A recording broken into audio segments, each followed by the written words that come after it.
အားလုံးမင်္ဂလာပါမျိုးတို့ရေဟင်းချက်ပြန်ပြီဒီနေ့6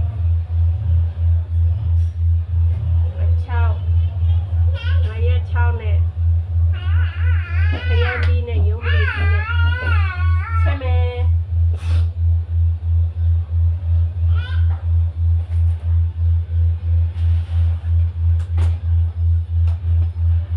စားကောင်းတော့ဟင်းလေးပေါ့နော်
ကဲကြက်ပြီဆိုတော့ဒီနေ့လေးထည့်မယ်ဒီနေ့လေးကိုထည့်မယ်အချင်းစားချင်းအချင်းထည့်ဖို့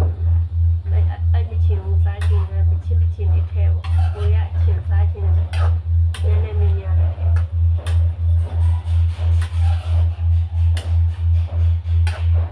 ောင်းတယ်နော်မရ6နဲ့ချက်တယ်မြည်ကြည့်လိုက်အောင်နည်းနည်း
ဟင်းကောင်းလေးတစ်ခွက်ရပါပြီပေါ့